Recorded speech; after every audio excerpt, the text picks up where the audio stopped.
Picture this. You're a 12-year-old boy swimming in the calm, azure waters of the Bay of Naples. The sun glistens on your back, and the world feels as though it belongs to you alone. You dive deep, collecting seashells, your brother laughing nearby, challenging you to hold your breath longer than ever before. Your father smiles proudly from his modest fishing boat, his hands resting on the wood as he watches his sons play in the Mediterranean's embrace. But then, like a shadow over sunlight, it changes. 3 imperial ships, sleek, ominous, and draped in the golden eagle of Rome, slice through the waves.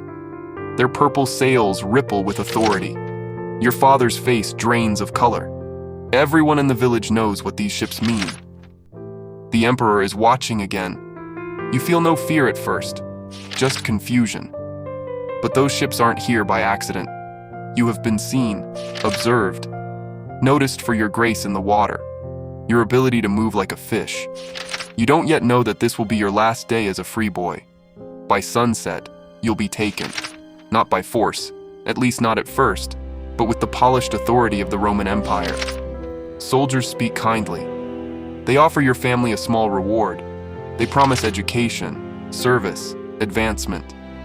What they don't say is that your destination is the island of Capri, and your life will never again be your own. Before we dive deeper into this forgotten chapter of Roman history, if you enjoy learning about the buried truths of the ancient world, consider subscribing to the channel. And let me know in the comments, where in the world are you listening from? It's amazing how history connects us across oceans and centuries. The man who ordered your recruitment is Emperor Tiberius.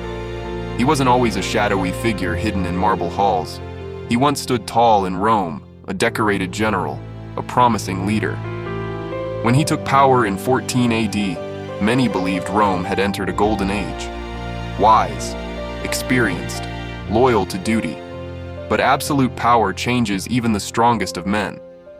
In Tiberius's case, the change was not sudden. It came quietly, over years, like a ship slowly drifting off course.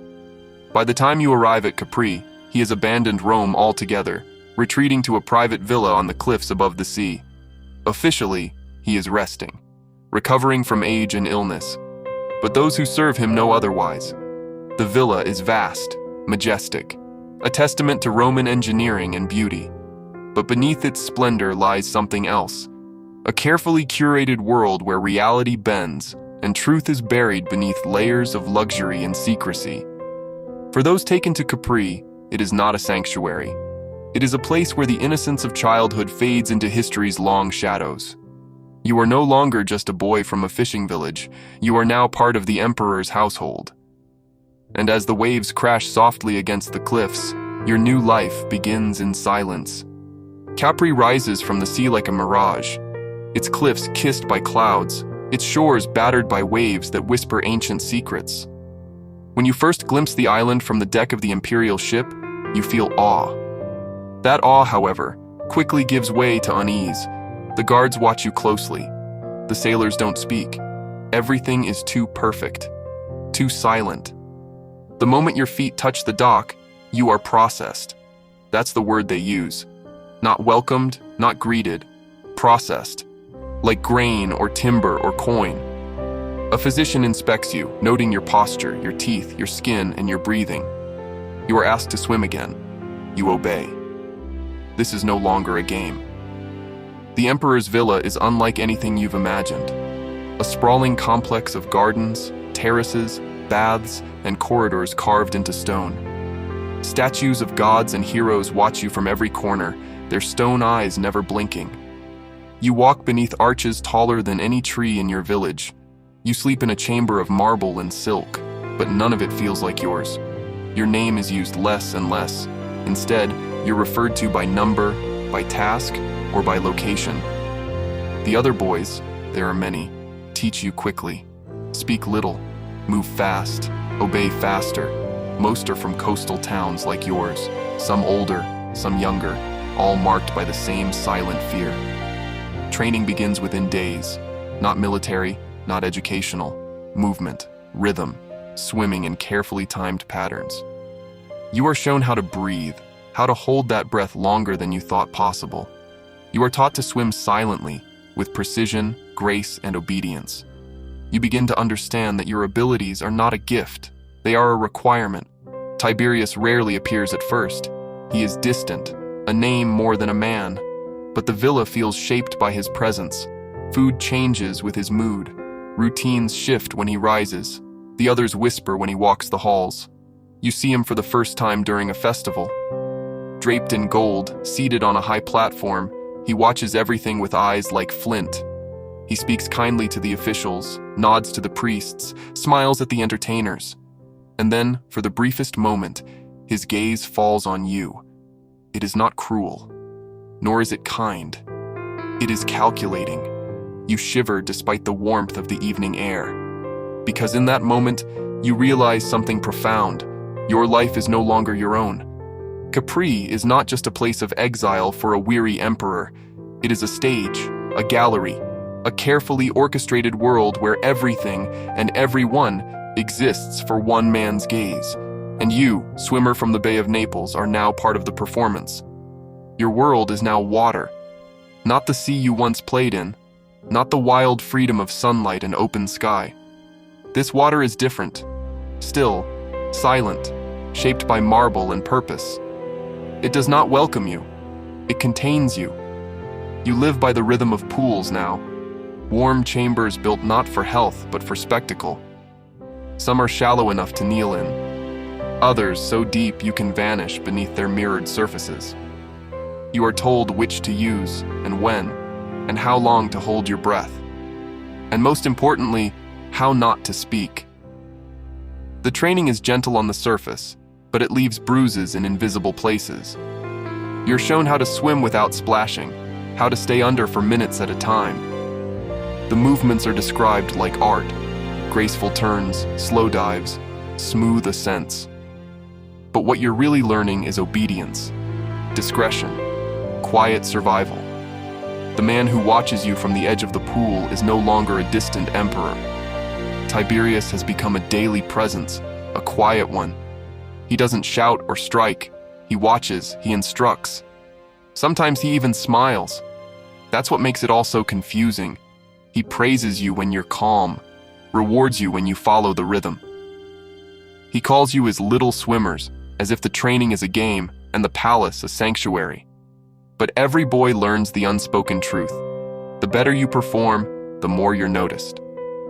And being noticed is not always a good thing. Older boys teach you tricks for staying invisible. Not too fast, not too slow, just enough to blend into the middle. They whisper to you at night about how to breathe through fear, how to control panic, how to pretend you're somewhere else. And sometimes, you have to, because there are rules here. But they shift like tides. What pleased the emperor yesterday may bore him today. What earned applause one afternoon might earn silence the next. And silence, in this place, is terrifying. One boy, Lucius, makes the mistake of crying after practice. He's not punished at first. He's simply not called again, not spoken to, not invited back to the pool. 2 weeks later, his bed is empty. No one asks where he went. No one dares. This is the quiet system of Capri. No chains, no bars, just a web of expectations, and the understanding that kindness from power can turn cold at any moment. You learn to float between fear and routine. The emperor, once a name on coins, is now the sun around which your days revolve. And like the sun, he is brilliant and dangerous. Capri is beautiful. That's the hardest part. From the highest cliffs, you can see the entire bay, stretching out like a painting. The sky is always clear. The air smells of salt and pine. At sunset, the marble glows gold, and the sea turns to fire. It feels like a paradise carved by the gods. But for you, and for the others, it is a cage. The island is too far to swim from. The currents are too strong. The guards too many. No ships arrive without permission, and no one leaves unless the emperor says so. At first, you dream of escaping. At night, you picture yourself back in your old village, barefoot in the sand, running home to your mother. But over time, those dreams fade. Not because you stop hoping, but because you start forgetting. Forgetting the exact sound of your father's voice, forgetting your brother's laugh, forgetting the smell of home. You are becoming someone else, and you're not alone. Each boy here carries the same weight. Some fight it. Others give in. A few, like Marcus, the oldest among you, have learned how to survive without vanishing entirely. He teaches you how to build walls in your mind, how to protect the small piece of yourself that still remembers who you were. But even he has scars. Sometimes at night, when he thinks no one is watching, Marcus stares at the moon and whispers names under his breath. Names of boys who never came back from the emperor's chambers. Names of boys who forgot how to pretend. Capri has many secrets. The pools are only part of it. Beneath the villa are tunnels, passages that lead to rooms with no windows, chambers with thick doors and no locks. Once, while delivering towels, you pass by one and hear crying behind the wall. Not loud, just a soft, steady sob, like someone trying not to be heard. You keep walking. You always keep walking. That's how survival works here. You don't ask questions. You don't look back. You swim when asked, smile when expected, and try to stay just good enough to matter, but not enough to be missed. Capri teaches you many things: discipline, silence, even grace. But it also teaches you the cost of forgetting, of staying quiet for too long. Because if you forget who you are entirely, then maybe you never existed at all. You are older now, not by years, for only months have passed, but by experience. Time moves differently on Capri. Days blur, weeks fold into one another. You are not who you were when you arrived. You are quieter, quicker. Your dives are longer, your breath steadier, your heart colder. You have learned how to survive in a place that does not wish you to survive intact. And yet, something inside you holds on. Until one night, everything breaks. Marcus is gone. No explanation, no warning. One morning, his bed is empty. His sandals remain by the door, folded, neat, as if he planned to return. But you know better. The emptiness he left behind feels heavier than his presence ever did. The other boys notice too. Whispers ripple through the dormitory. Some say he escaped. Others say he defied an order. Most stay silent. Because the truth doesn't matter here. Only the absence does. In that silence, you begin to see Capri for what it truly is. Not just a palace of marble and sea, but a system, a design.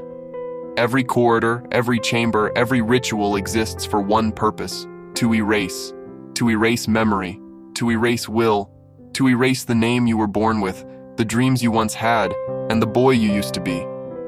Some boys embrace the erasure. It's easier, less painful. They smile too quickly, laugh too loudly. Their eyes sparkle when the emperor speaks, and they thank him for every kindness. But you've stopped smiling, not out of rebellion, but out of clarity. Because you remember something Marcus once whispered: if you can still feel sadness, you're still human. So you hold on to that. You begin to write names in your mind. All the boys who vanished. All the faces that came and went. You do not know their full stories, but you remember their eyes, their silences, their small acts of kindness. You refuse to forget. It's your quiet rebellion, your breath beneath the surface, your final act of defiance in a place where names are drowned every day. Tiberius still reigns. The emperor still watches. But you are no longer just surviving. You are remembering. And maybe, just maybe, when this island is silent again, when the pools are still and the marble halls echo only with wind, someone, somewhere, will speak your name, and the name of Marcus, and Lucius, and the others. And in that moment, you will rise from the depths, not as a swimmer, not as a servant, but as a boy who lived, and endured, and mattered.